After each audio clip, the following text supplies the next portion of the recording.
What's up, Age of Empires 4 fans? It's FitzBro, and this is a moment we have been waiting for. The Season 2 ranked update for Age of Empires 4, which is going to include a ton of balance updates, changes, reworks, maps, all kinds of stuff. This thing is jam-packed. Look at this. Oh, it can't even keep up. There's just so many changes, and we're going to be going over those for you here today. I will leave timestamps below, so if there's a certain part you're interested in and want to skip around, that is totally cool. Please leave me a comment below and let me know what you think about any of these changes, whether it's something you're excited about, you dislike, indifferent. Let me know how you're feeling about this new patch. I know I'm excited to finally see these new changes coming to us. And if you've not already, hit that sub button. We just passed 10K subscribers, so thank you to all of you guys for supporting the channel. And let's dig into this juicy new update. It is July 11th, and we have our Season 2 update number 17718, and there's a Kraken there on the cover. Despite this not really being a naval rework, like you might think. All this water PR has been going on with this patch, but whatever. Welcome to Season 2, starting tomorrow, July 12th. We're kicking off with an update full of new features, quality of life improvements, more customization options, and even more saying how you play it. Hint, hint, map vetoes. You won't want to miss out no matter how you choose to play AoE4, be it single player, campaign, or ranked. We've got you covered. Here are a few highlights that we can look forward to in tomorrow's update. Map preference system. So that's going to be the fact that you get to have some feedback in the maps that you play. It gets a little bit of a veto or preference system, but we'll go over that in a second. Player color picker, self-explanatory. You can pick your colors. You see all those colors go over there, green, red, blue, yellow, whatever you want to be. You can be that color. So yay. Should have been there in October, but we're getting it. Remappable hotkeys. Also another option. Should have been there in October, but we got it. So if there's an hotkey you've been missing, it's probably in the game now. Fully unlocked campaigns and Age of Discovery event. Whoop, whoop. Okay, let's see what we got. Scroll on down here. Season 2 event, Age of Discovery. So there's the portraits. You can get this sweet new parrot or a naval-looking anchor seal thing, and you're going to be a pirate. Look at that. You can have a hooked arm. All I want to know is, can I have the Kraken as a statue in the middle of my town center? Like, that would be fun. New rewards. So I'm not going to go through all these things. Like, if rewards are what gets you really excited about playing the game, that's great, but they don't really mean a whole lot when you're into competitively playing. Map preference system. Ooh, they got a little video. Look at that. So you can do thumbs up, thumbs down, or you can do thumbs down specifically. For some time, we've heard community requests for a way to give say over the maps they play in quick play and ranked map multiplayer matches. With this update, we are adding our first version of a map preference system. First version meaning they're probably going to be making some updates to this, taking feedback as we do this, I would imagine. That will give you influence over the maps you will encounter in ladder play. Each queue will provide you with a set of downvotes that they can apply to maps that appear in the respective queues. In quick play, you've got up to 5 downvotes you can choose, while in ranked you get 3 downvotes. Now, I found in my testing of this on the pup, I still was like, I need one more downvote to get rid of all the maps I didn't want, but we shouldn't get all the perfect maps, but at least be a little bit better. But I'll certainly probably be putting one of those on Mongolian Heights, if you know what I mean. Your downvote choices can be made in the search preference screen before you start your match search.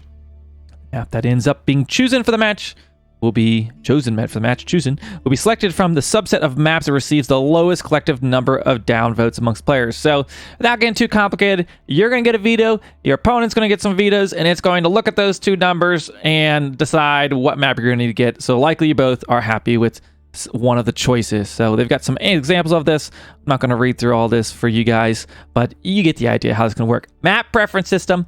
I give this feature a thumbs up. Very excited about this. So thank you to the developers for putting this in there. Remappable hotkeys. Now, when the game first launched, we really were missing a ton of hotkeys. There was like barely anything you could do. They added a lot more, and now they're adding even more additional hotkeys that you can add in. I know we would have liked to see this at launch, but here it is. New fully remappable hotkey layout. The default hotkeys will be set to align with the default grid key layout when you first do it. Once in the fully remappable layout, you can now independently reassign any hotkey building. So if you want to go crazy, or most specifically, if there's another game you play that maybe you've got a certain hotkeys you like for certain buildings, such as AoE2, AoE4, AoE3, StarCraft, whatever it might be, this might help you out. changes to how the conflicts work. So previously, when there was a new conflict was created, any existing keys with the same binding would be unbound.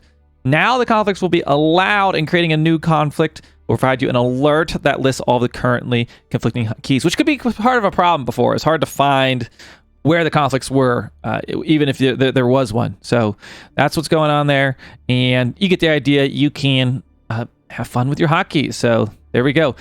Warn conflicts toggle, so we're gonna get some warnings. New camera zoom options. If I was really fancy, I'd do a quick zoom in and out on the camera, but I'm not gonna mess with it.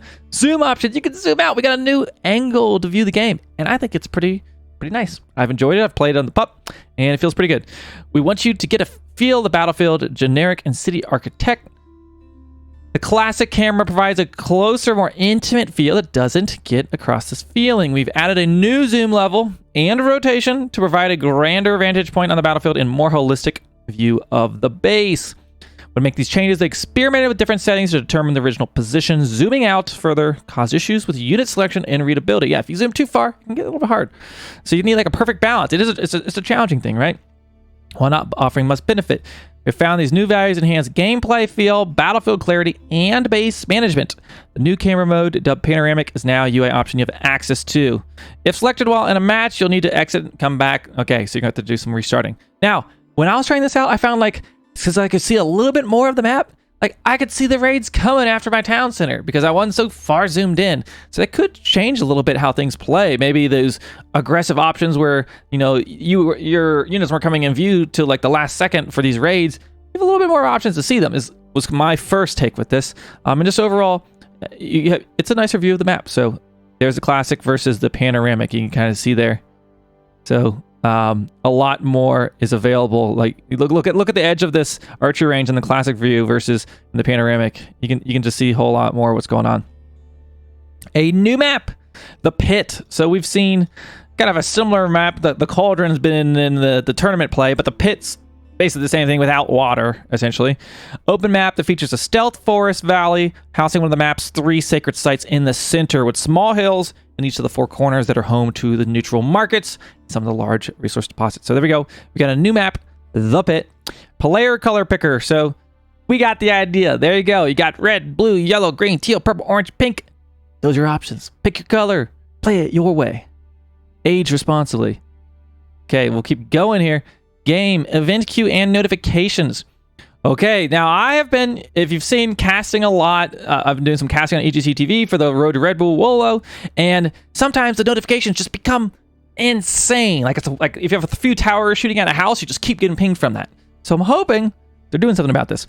When there are too many alerts on the map, they can become meaningless noise. Yes, we trimmed out redundant and not useful information so you can focus on critical events. Reduced number of map pings when multiple attacks occur next to each other. Increased notification re-trigger time when buildings are attacked from 0 to 15 seconds. So to wait 15 seconds before re-notifying that, like, hey, this tower is shooting at your house, probably. Removed map ping on upgrade complete. Ally under attack ping changed from red to blue. So you can actually see that's your ally pinging you and not the under attack. Ally under attack ping triggers less frequently when multiple units are fighting near each other. Okay, for your team players, you should like that. So this sounds good to me. I'm excited to try this out and see how improved it actually is. UI UX. Add an option in the settings menu to disable campaign missions from auto-saving. Players can no longer complete monasteries in matches that use custom game modes. Huh?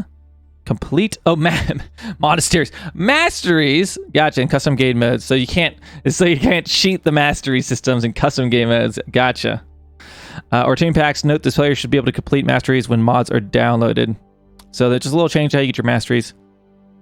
Fix an issue where player colors would sometimes change between team-based and unique colors based during the match loading screen. Okay. Map preview image in the map setup tab would be cropped for crafted maps. Fix issue where sometimes the player colors. Okay, a bunch of things about colors. These are just kind of some generic small changes here. I'm trying to see if anything stands out to me because I really want to get to the balance we have going on here. Contrast.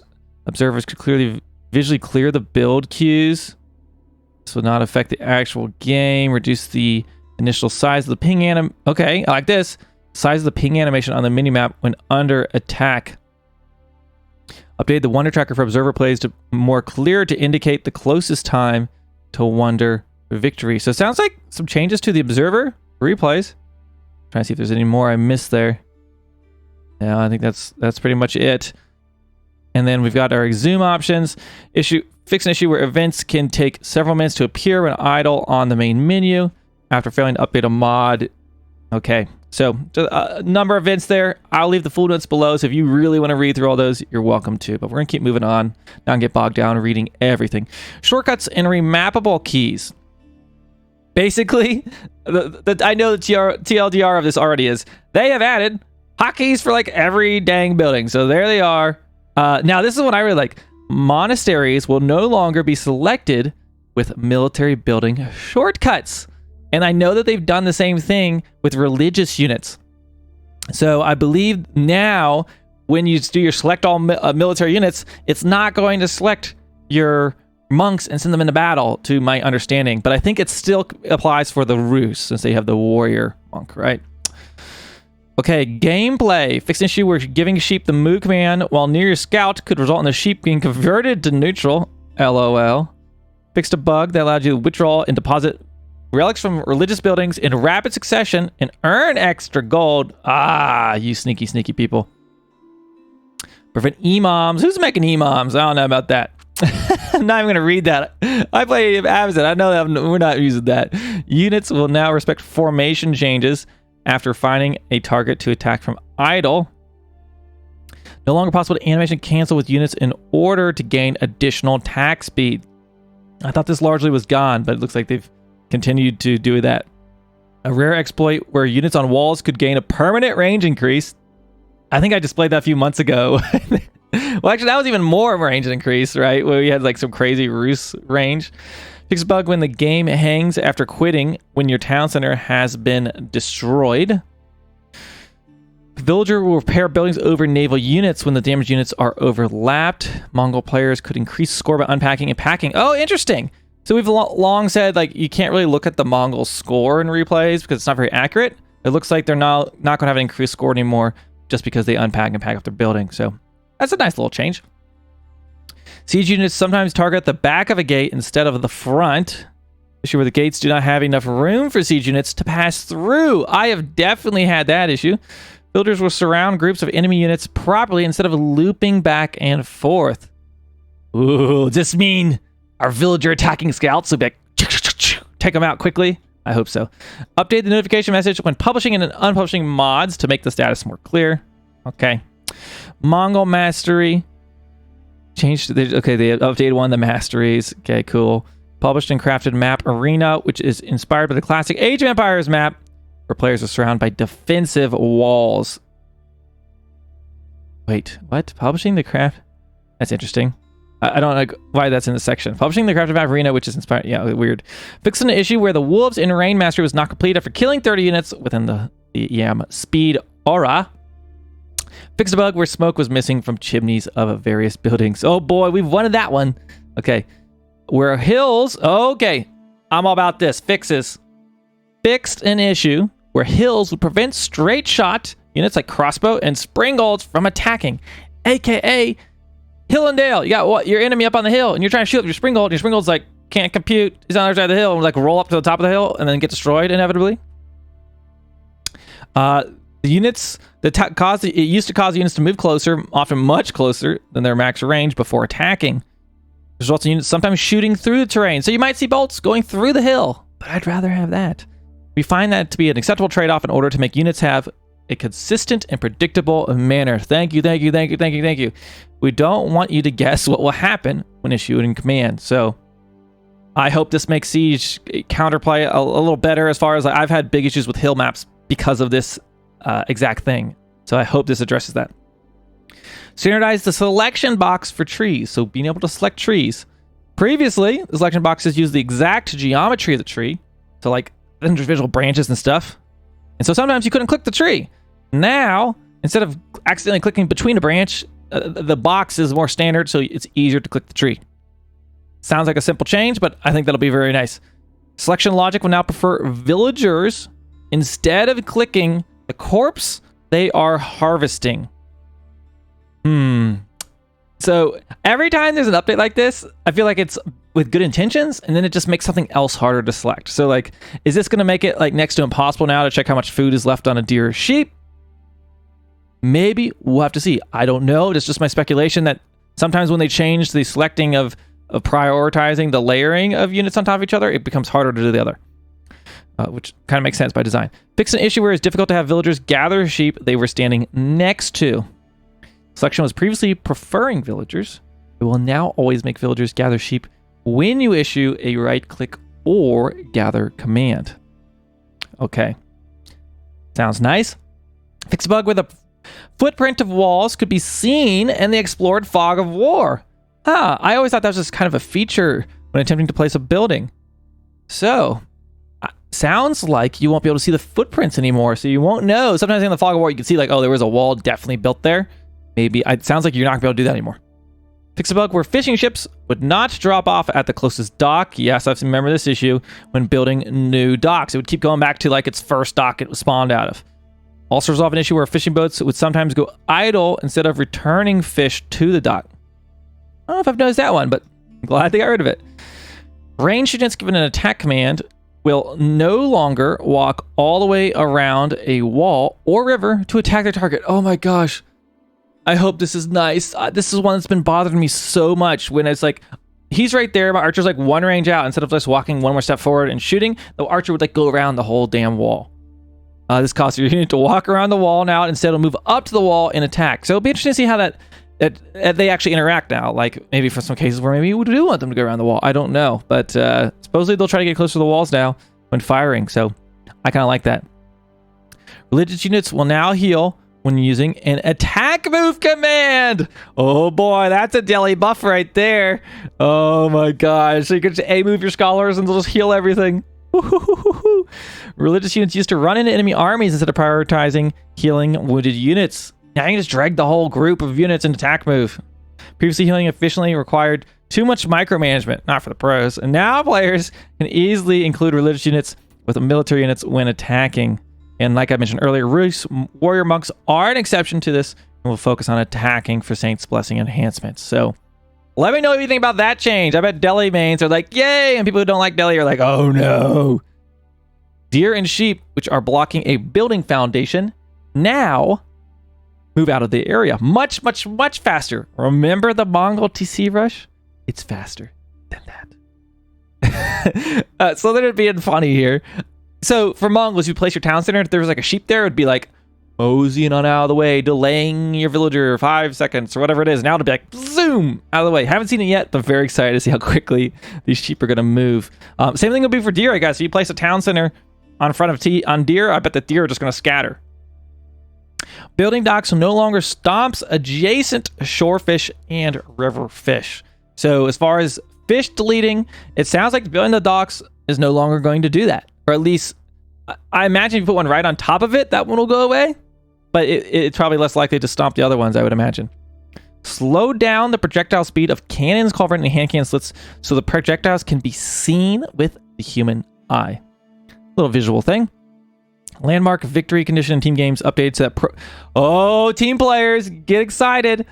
Team games updates that players will only be eliminated when all allied landmarks are destroyed. Ooh, that's a big change. So if you're an Abbasid player in a team game, they can't just go take you out of the game like in an instant when you get 3v1. Everyone's landmarks count to the end. Found it easy or frustrating for players to get knocked out of team games when they still have plenty of units and buildings remaining. This allows for more comeback potential and keeps everyone in the game and having fun. So that's going to change the dynamics of team games. Landmark sniping is essentially going to be gone because it's not like you're trying to landmark snipe every landmark, right? That's going to be a lot harder to do. So I imagine for a certain amount, to a certain extent, this will be nice for team games, but some players might not like this because part of the strategy might have been going after landmarks. But that's going to change there. Melee versus Siege rework. Now, we've covered this in the PUP before. Maybe there'll be some smaller tweaks here, but we're going to cover it either way here. We want to add more strategic considerations to army positioning around siege weapons while increasing realism in the interaction between siege and non-siege units. To accomplish this, we've made all units, except for villagers, use their normal weapon versus siege units. That means they're no longer going to throw the torch, except for the villagers. This means the Knight Charge, right? They do bonus damage, will be a powerful option versus siege if there aren't any nearby spearmen to brace. Units not using torches means they have to get closer to their targets, so it's easier to block them and protect the siege. So before you kind of lob torches over top of pikemen or whatever spears and you could take out the siege, you now have to actually get up on that siege unit. So in a way, if you've got a good defense, it might make siege a little bit harder to snipe with those units. But if they're exposed, that charge of cavalry could just wipe out siege units very quickly. So it'll be interesting to see, the pros and cons of that mechanic there. Will there be multiple counterplay options to siege weapons to get the balance correct? We've done a large readjustment. With torches, melee units were able to stack and push each other. Yeah. So this is what I just mentioned before. They're no longer going to be able to push people forward and just instantly torch. You could lose it in trebuchet in an instant because of those torch damage. Even if you had spearmen standing there. So that's what they're doing. Units like the horsemen remain strong counters as we've given their melee attacks bonus damage versus siege weapons. So the horsemen still going to be a good counter. But you got to get to them. Units that attack with the melee weapons no longer switch to torches. Villagers continue to use torches. Bonus damage reduced from +10 to +2. Okay. Damage is reduced in line with reduction to siege health. So villagers should be killing siege weapons at about the same time. Okay. So all the siege units are getting less health. So the villagers doing a little less damage, but it's supposed to all come out in the wash. Developer note. Damage. Yeah, we just said that. Horseman melee weapon gain. +10 bonus damage for the horsemen up against siege. Other torches no longer deal bonus damage versus siege. Yep. Villager repair rate of siege reduced. Oh, thank you. From 20 health to 5 health per second. Siege weapons now have less health and will now take damage slower from infantry armies. And also was really good before. So hopefully with all these other adjustments, that's actually a slower repair rate, because it was kind of ridiculous before. You could be right on top of it and not be able to kill them if villagers were there. Ranged armor increased to 20 for all siege weapons, so they have more ranged armor. Barbars and cannons have a 30 ranged armor. All this is not going to make a whole lot of sense until you see all the changes, right? Because they've changed all the health of everything. Siegeworks armor bonus increased from 3 to 10. Mongols approved version from 4 to 15. Increasing the armor scaling on Siegeworks helps reinforce the resilience of siege to late game range attacks such as the hand cannon. So they're making siege a little bit more tanky, so hand cannons just can't snipe them. It sounds like is their goal. Reduce the height of the trebuchet and defensive cannon projectile trajectories to make them easier to read. The following changes have also been made to specific units. So let's look at these real speed style rams. They have less health now. Whoa, 700 to 420.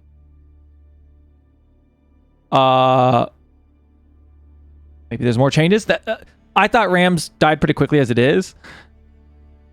There we go. Less health. So maybe they're going to do more. I don't know. We're going to see. Mangonel health reduced. Mangonel range armor increased. Springgold health reduced. Range armor increased a lot. Springgold bonus damage reduced from 90 to 70. Springgold health reduced from 300 to 190 for the clock tower. Okay. Baldaquins health reduced, armor up. That's the essentially the trend here. Fire armor reduced from 10 to 0 though for the Baldaquin. Okay, so Culverin, same thing. Essentially, all of these units, you're really, if you want to get crazy about it, read every one of these stats, you can, but it's just going to come down to testing them out when you get out there on the battlefield with, with bombers will be different. I mean, look, bombers now have about half the HP. The range armors increase, damage reduced from 170 to 100. Bonus damage versus naval and buildings increase to 340 to 410. I mean, so there's so many offsets, it's hard to really make a whole lot of sense. All this, but TLDR, siege has changed, and I really fully expect this is going to change the meta of the game a little bit. It's not going to be building the exact same units you've been doing. You're going to have to experiment around with these different siege units till we figure out what's the perfect composition. There's your Nest of B changes. The following changes have also been made to buildings. Units will be able to attack stone wall gates, which are under construction. Once construction is completed, they will no longer be able to. So while gates are being built, they can't attack them. There's already the case for stone walls. We're just standardizing it for the behavior. Okay.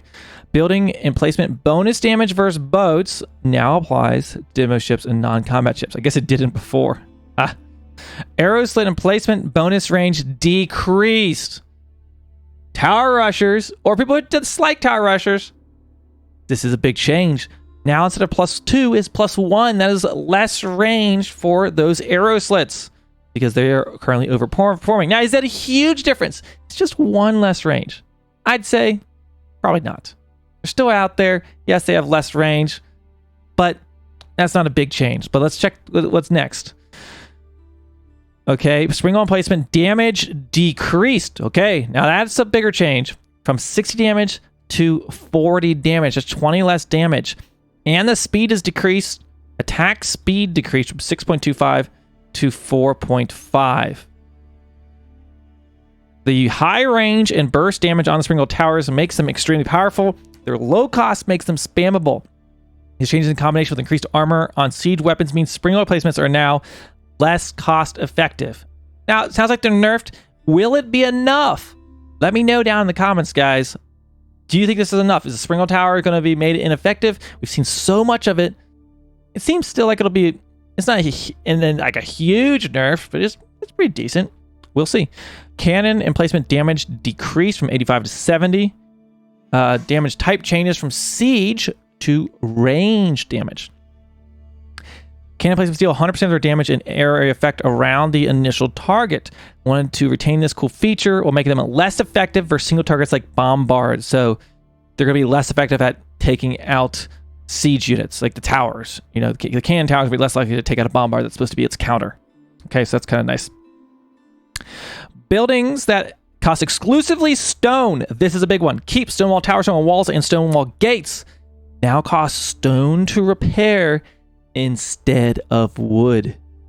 That is a big change. You might have always had wood in the bank, but if you weren't explicitly gathering stone, you're going to need to if you're going to be having those long repair operations. And this is kind of a buff to the Holy Roman Empire because they have those emergency repairs if they're able to connect those keeps, those walls to the network. So that's something to consider. I asked BC Cutie about that yesterday. We're looking to help resolve stalemate games and give a more realistic feel to the repair mechanic. Repair rate is still 1 resource per second. All the buildings cost wood to repair. Keep style landmarks continue to cost wood to repair. So that's another thing. The civilizations that have keep defensive landmarks, if they want to do that, constant repairing thing, maybe they'll be more likely to build that now because a keep's going to cost stone to repair, but a red tower is not going to, red keep, whatever it's called, is not going to cost stone to repair. So that's going to be a shift. Relic limit on monasteries and landmarks that act as monasteries, aka the Regnitz Cathedral, set to 3. This adds an additional cost to players who get more than 3 relics and helps streamline the style between buildings. It also makes the HRE power of garrisoning into keeps towers more valuable. Okay. Another HRE a little buff. Keep landmarks, so you can't just put 5 of them inside a single monastery. Basically, you gotta build 2. Keep landmarks now correctly activate a new weapon for each of their garrison slots. Okay, so each of the garrison slots is gonna get that new weapon. Fix a bug where the capital TC didn't fire an additional weapon for each of the garrison slots. The English were always working correctly. Okay. Don't know exactly what that means. Food deposit buildings can now be placed closer to fish, resources, and shallow water. So building that mill up against the water to get those shallow fish should be a little bit more viable. Stonewall health when construction begins reduced from 10% to 1%. So these walls are going to be way more vulnerable to attack while they're being constructed.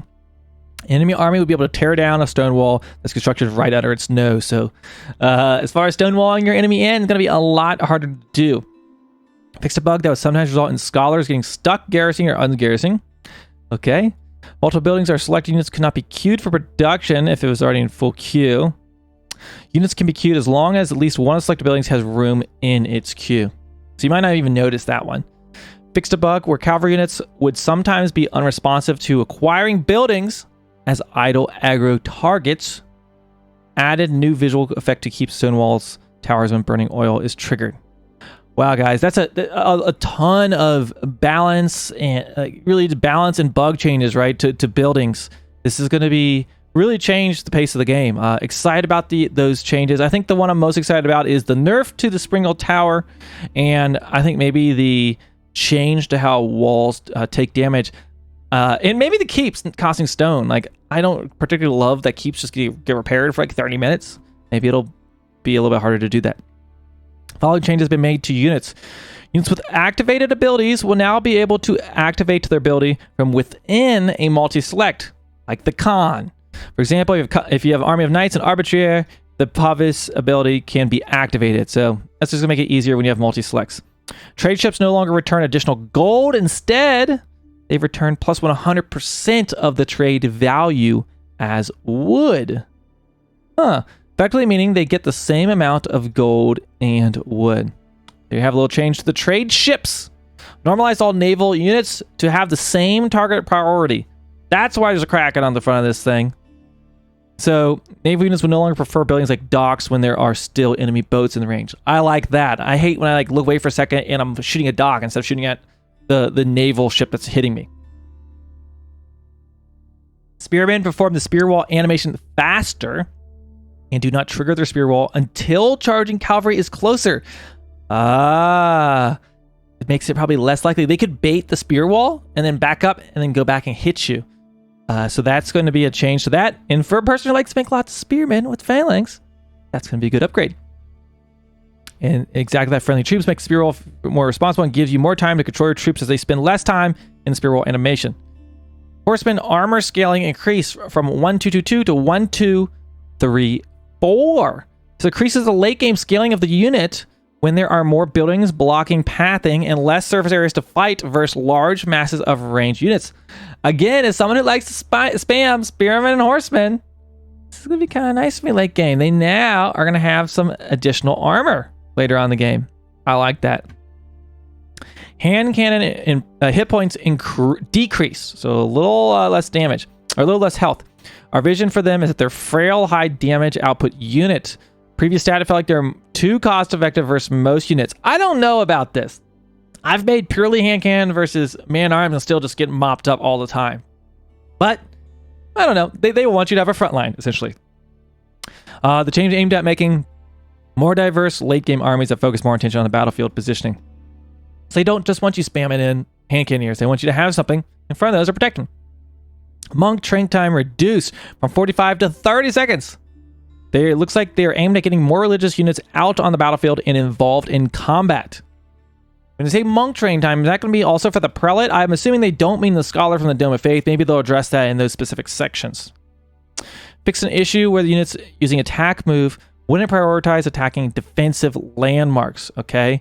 Reduce the travel distance. Villagers can scan for new resources after exhausting a stone gold forest. So they're not walking across the map getting wood. Now, for some players, this might help you. You won't have your unit, your villagers going to where you don't expect them. But maybe for less experienced players, it might just mean more idle villagers. I don't know. So that's what they're doing there.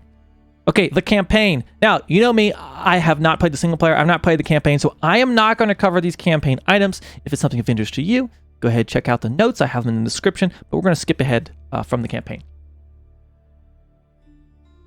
Civilization balance. Now, this is what I'm most excited for, and maybe you just skipped ahead of this section. Here we go.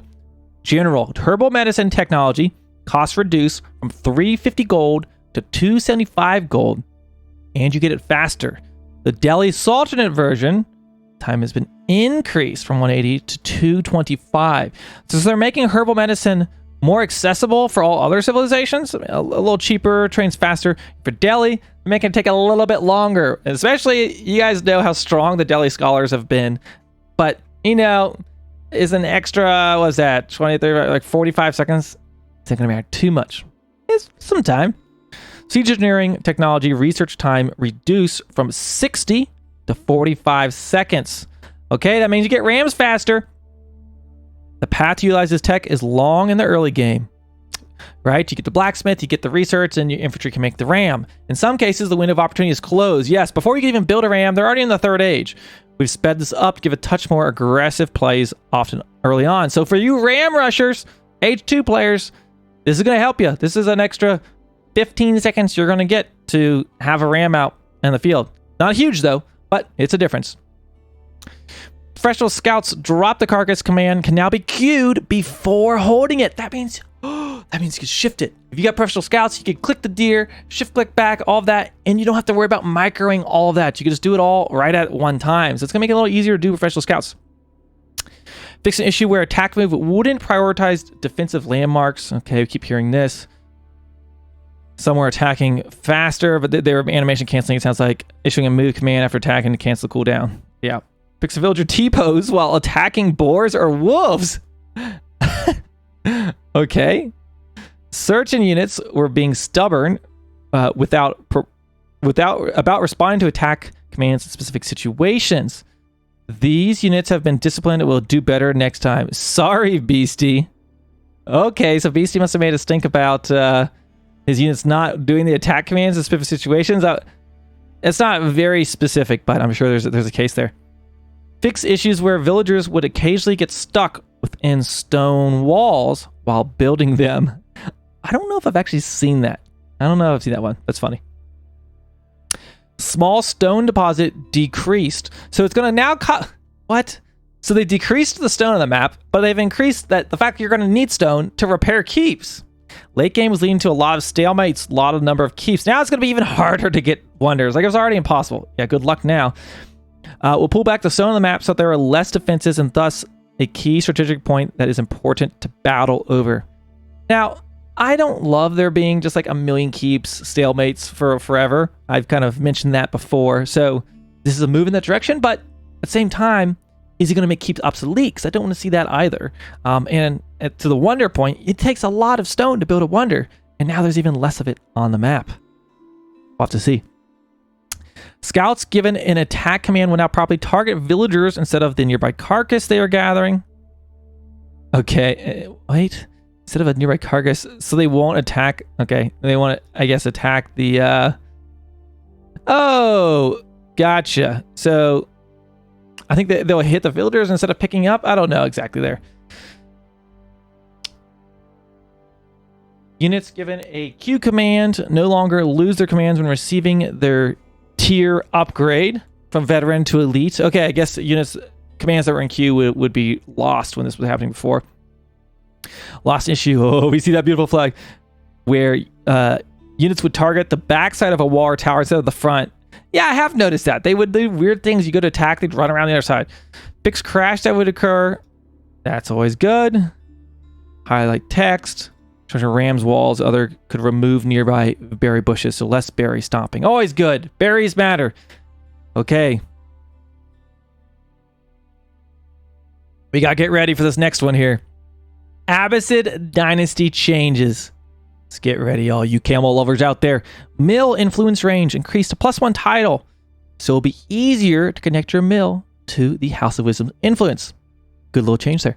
Camel barding. It's been renamed to Camel Rider Barding. It's more clear. Okay.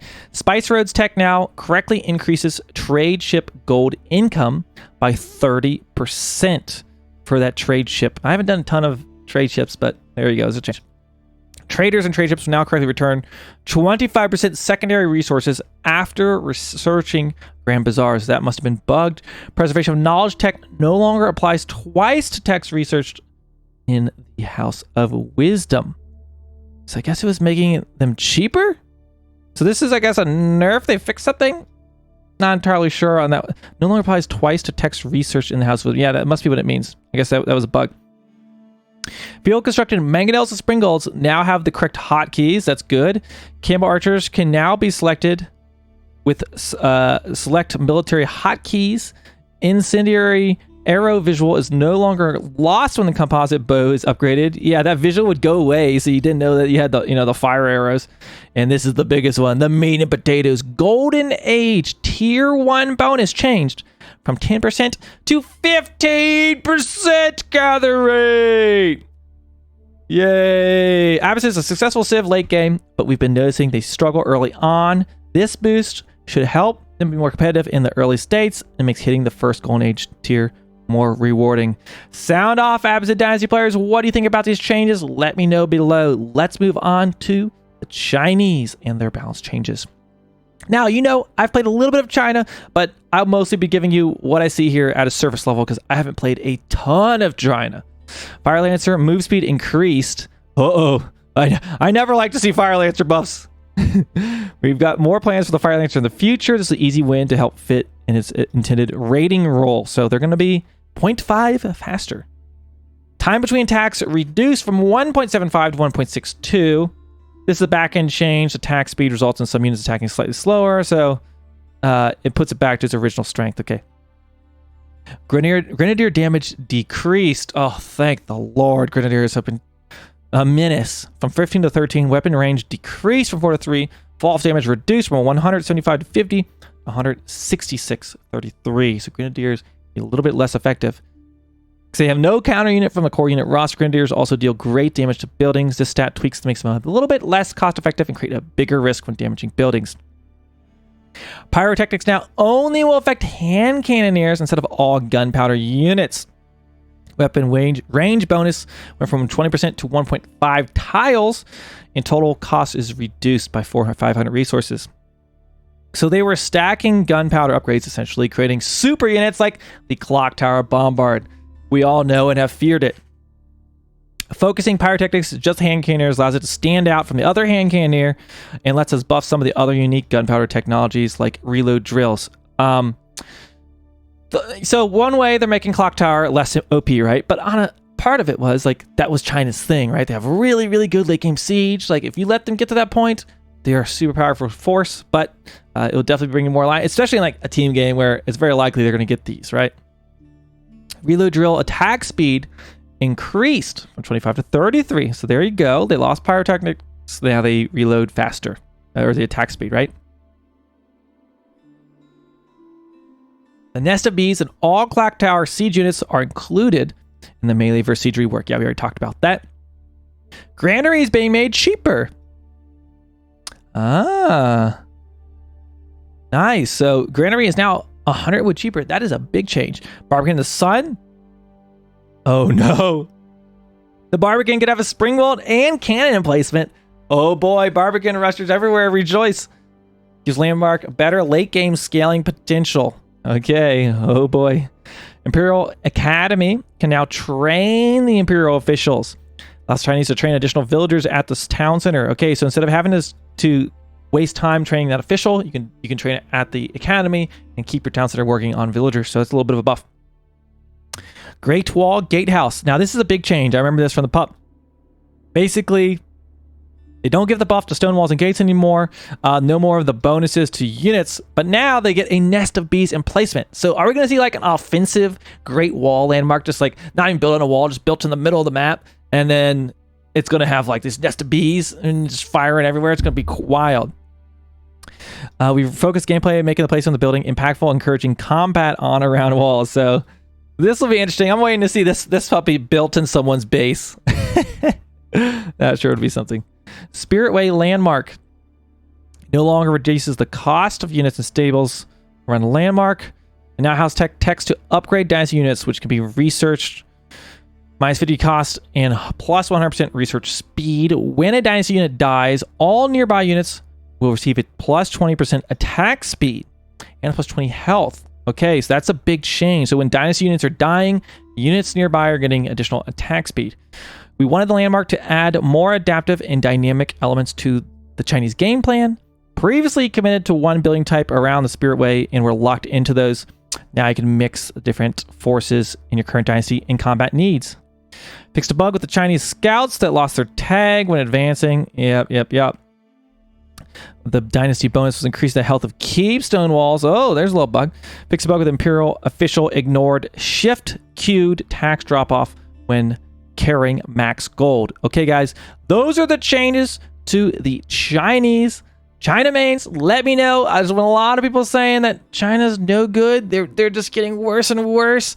Although I have seen players playing them. Just yesterday, casting pro finals events, and China was coming out and doing pretty good. So let me know down below what you think of China. Next, we'll move into the Delhi Sultanate. The Delhi Sultanate. Imperial Age Tech timer multiplier reduced from 15 times to 12 times. That means you will get your Imperial Age Techs faster than you did before. It's technically 3 times faster. How exactly you want to do that? Delhi free Imperial Techs provide a gigantic amount of gold, but that doesn't matter if you die before the research completes. So I think Delhi has been a really good civilization, and now if they're really going to be more viable in the Imperial Age, they're going to be heading up to that AS tier. I don't know. They're around there. When toggling the Palace of Sultan landmarks automatic elephant production off, elephants in queue will now be correctly canceled. Okay, the Dome of Faith changes. So this looks like a big change. They changed from minus 50% cost to minus 40% cost and plus 50% production time. This change keeps Dome of Faith at the same power level in spite of the new decrease in scholar train time. So it's actually going to cost a little bit more gold, but supposedly is going to train about the same. But yeah, you're going to need more gold to make those scholars. So as far as your early game, you're going to have to make that change up. Technology, research time, adjustments. You've got your boiling oil has been increased. All-seeing eye has been increased. But essentially, a bunch of the stronger techs that maybe were too strong have been increased. Swiftness has been increased. Professional scouts has been increased. Survival techniques has been decreased quite significantly. And herbal medicine has been increased. So a lot of some small nerfs there to those training times of those technologies. Tower elephant health reduced from 960 to 860. So a little bit of health lost. 100. Is that enough? I don't know. Range units riding the Tower Elephant are now properly affected by all damage upgrades. That means the Tower Elephant is actually going to benefit from those blacksmith upgrades. Yes, they have a little bit less health, but overall, I think this might be a net Tower Elephant buff. And when paired with the attack moving of scholars actually healing now, I think Tower Elephant's going to be a good unit to be using. Reduce the formation catch-up speed of elephants. Okay, so they won't do their speedy sprint to get back in range. So from 100% to 40%. So they're not just catching up to... will make chasing them down with spearmen more manageable. You can't just yoink them out of battle. Fixed a bug where technologies research and Delhi Keep did not adjust research time if started before the scholars were garrisoned. I still had some bugs with that. Fix a bug with the Hussar Academy landmark with generating food while under construction. Okay, and then I know that's a big thing. And the textiles technology now increases food produced by the Hussar Academy. So there are some changes to the Delhi Sultanate. Overall, I feel like this is a net buff. They're going to have faster techs in the Imperial Age, and I think elephants are going to be better. And I think the most notable buff is that scholar change, the attack moving. That's going to make managing them with your army way, way easier. Let's go on to the English. English naval civilization bonus and unique technology swapped. Shipwrights has been renamed to Admiralty. Now provides +1 range to all English combat ships. English now has a global discount to naval units, 10%. This is a buff for the English. Typical loss all the time. Lost to spend all the time and resources to get shipwrights. So we rolled it into the base stat for the Civ. This should also help English on water maps, as their main economic advantage is extra food. I don't know about this, guys. English is already really strong. I don't think they have any problem getting food from their farms, and now they're going to be stronger on water. Their early ships are better than most civilizations. Like, hello, the Abbasid and the Delhi, their ships suck, and they're going to be getting a buff to their ships. So I don't know if I agree with this one. Wingard Palace landmark has 2 new additional production options. So you can get 3 knights and 3 horsemen, or you can get 3 hand cannoniers and 3 crossbowmen. Abbey of King landmark changes. The radius has been increased from 6.25 to 7.5. So if you're going for the Abbey of the Kings, you want that healing. It has a larger radius now. Maybe this makes it more viable. We've seen players actually experimenting with this recently. Makes it easy to fit an army around this building. It's well easier to benefit boats. Benefit boats when built on the coast. So you want to heal up some boats. That's another way you could use this. Okay, that's it for the English. Overall, I feels like, are there any nerfs here? This is all a buff to the English. So moving on to the French. Royal Institute discount increased from 20% to 30%. Okay, they're getting a buff. What? It's the last thing we think French needs, a buff. Well, seeing this landmark in some matchups, we'd like to be more competitive with the Guild Hall. I haven't seen the Royal Institute used quite frequently, but apparently not enough, so they're getting a buff there. Red Palace default weapons decreased from 3 to 2 arbalist. Okay, so it's going to not be as ridiculous. Well, the main power of the Red Palace to come from adding units to activate its powerful garrison weapons. This allows for more counterplay if you can kill nearby villages or attack it when an enemy army is another part of the map. So they really want you to be garrisoning inside the Red Palace. So Gatling gun nerfed there. College of Artillery's Royal Siege units are included in the melee versus siege. Yes, we already know that. Chamber of Commerce was given no bonus to trade value before. It now gets the proper 30%. A buff, or rather a bug fix, right? French trade ship bonus changed from plus 20% gold to 20% all resources on trades. Chivalry cost increased. Okay, so this is a nerf, but I've talked about this before. Like, this isn't much of a nerf. Like, are you kidding me? 50 wood and 75 gold is like, I don't think that's the issue with chivalry. I don't think chivalry should be available in the second age, period. It should be an age 3 technology. But, I mean, additional 50 wood and 75 gold. I guess the gold is more of a hindrance, but overall, I don't see this being a huge problem. It's going to slow down chivalry just a little bit, but it is a nerf, but amongst maybe some other buffs here. Well, so there you go. That's the French. Let's move on to the Holy Roman Empire. I'm telling you now, I think they're going to be the #1 civilization this patch. They are getting some major buffs. Resh's Cathedral now provides plus 100% gold from all captured relics instead of 200% gold from 2 relics within. It also is now a fully functional monastery. We want HRE to engage more frequently with their mechanic to garrison relics in defensive buildings to power them up. I've already seen players doing this. With the updated design, you no longer lose out on gold by having relics in keeps. So there you go. Change to how that gold generation is going to work. The prelates will also inspire units when they start healing for the Holy Roman Empire. So that is going to be a change. In addition to healing, they also are going to inspire. So that's a buff. Fix a bug that was preventing prelates from garrisoning into the Aachen Chapel after it had been repaired by emergency repairs. Minework Palace landmark discount and research speed increased from 30 to 40%. Aachen Chapel landmark now accepts the drop-off of all resources. This thing is massive. You don't have to worry about mills. Just build everything around the Aachen Chapel. Fixed a bug where Dark Age and Feudal Age prelates were only healing 3.5 instead per second instead of 7. I'm telling you guys, this on top of the reworks to the fact that other stone buildings are going to cost stone to actually repair, and they can just use their advanced their repair rates, their emergency repairs, and there's been no nerf to the rates or anything like that. I think they're going to be a force to be reckoned with. Let's go on to the Mongols. Mangadai time between attack reduced from 1.38 to 1.25. Some back-end changes that result in some units attacking slightly slower, back to its original strength. So a little change there to the Mangadai. Traction Trebuchet unit, improved siege works research are included in the melee for siege rework above. Improved eco technologies. Bonus of the improved ecotechs increased from 5 to 7.5%. So that is going to be a buff with those improved ecotechs. Kurultai landmark changes.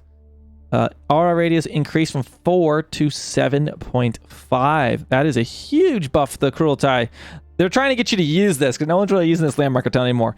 Healing effect no longer requires the Khan, and that is another big part about this.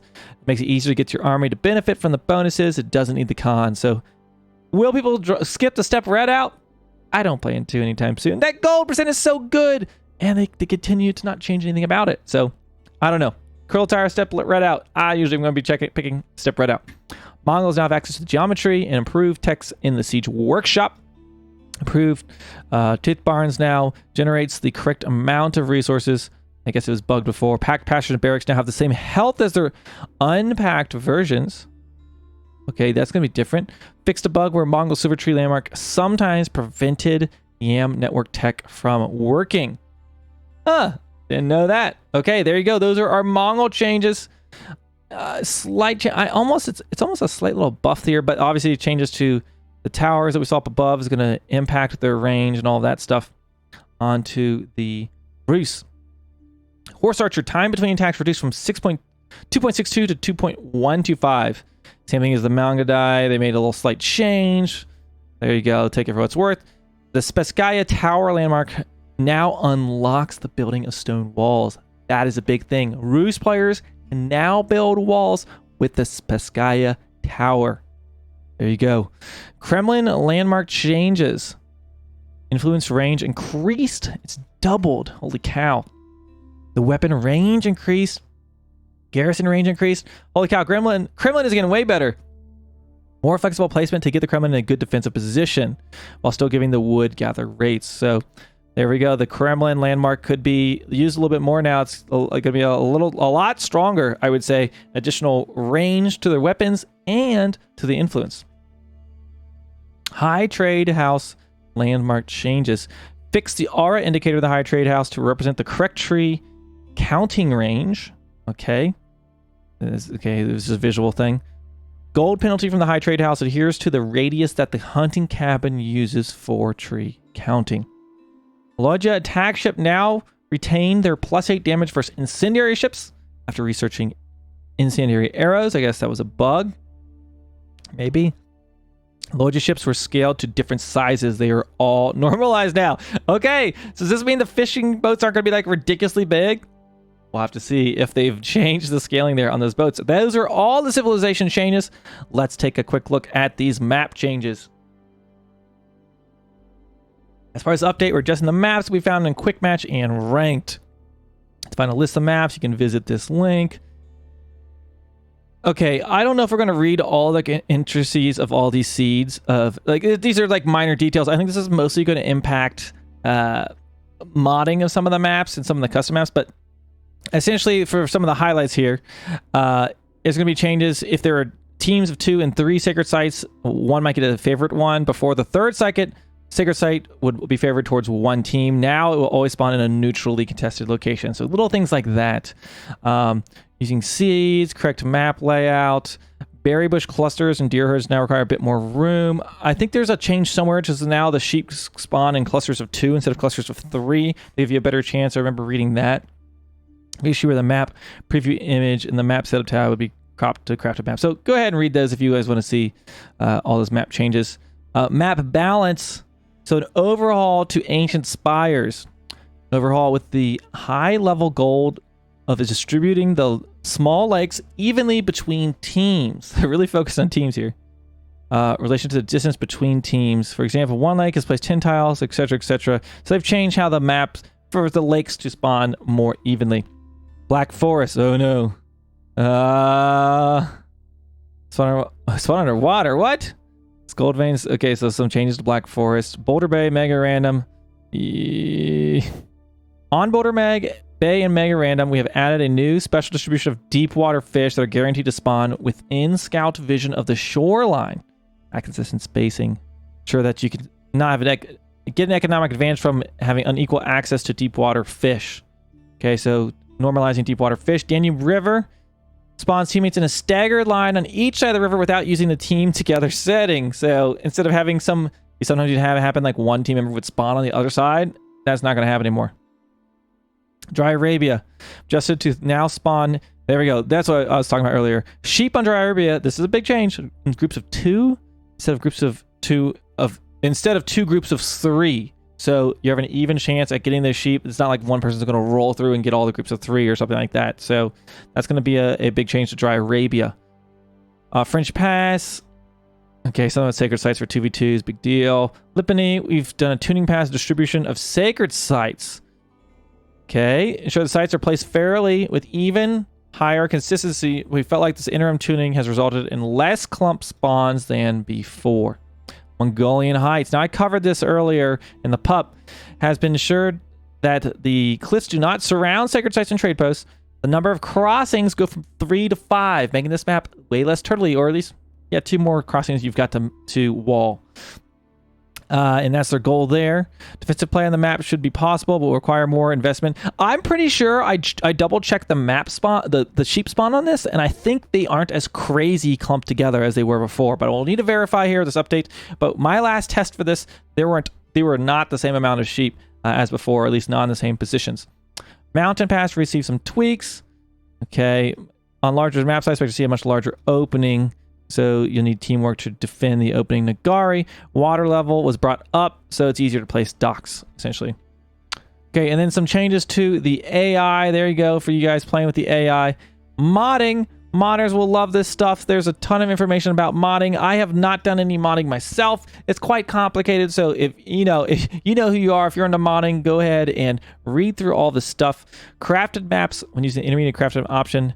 Okay, so again, with modding maps, there's a spot for you modders out there who will be interested in that ongoing investigation. So this is probably what's next. Learning from public update previews, aka the PUP. Thank you for those of you who gave feedback from the PUP in a panoramic setting. Okay, your feedback we determined we'd keep our current default classic, as in, and the panoramic would be an option. So they appreciated you guys who tested that out. They've heard the request for ability to select which maps you'd like to show up more often. While the map preference system currently only allows for downvoting, upon iterating on the system, we're always eager to hear. So I think maybe they might make it so you could positively update like a map you really want, perhaps instead of just downvoting. And as always, they say, let us know what's on the horizon coming up. You can check out the sneak peek for what's in store for Season 3 if you hadn't checked. Chance to check out what's in a season. Let's click this real quick, but I think we've already seen this before. Okay, yeah, so that's our roadmap. That's kind of what we're going to see there for Season 3, what's still to come. I don't think this is anything new. We kind of have idea. The team ranked, I mean, just looking at this roadmap's easiest to look at. Ranked Season 3, seasonal events, ranked team games, taunts and cheats, balance, changes, bugs, and more things like that. Okay, guys, so there you go. A ton of changes. I know this is a long video, but this is a major update to Age of Empires 4, a much needed update for the launch of Season 2. I still think the game is moving in a great direction since launch. There's been so many good balanced changes, continual updates. The game is definitely in a way better spot than it was at launch. Is it enough to bring and keep the interest of current players and bring new players in? We'll have to wait and see. I'm still anxiously anticipating. I'm sure at some time in the future we'll get some info about maybe some DLC, but it's still going to be quite some time until we get that. But let me know what you think about all these balance changes below. Join my Discord, the link's in the description, and let's discuss what changes you think are great, what's not. Maybe you understand something a little bit better that I didn't elaborate. Love to see that. And catch me live on twitch.tv/FitzBro, where we'll be streaming AoE4 once this patch is out. Thank you so much for watching, and I'll see you in the next one.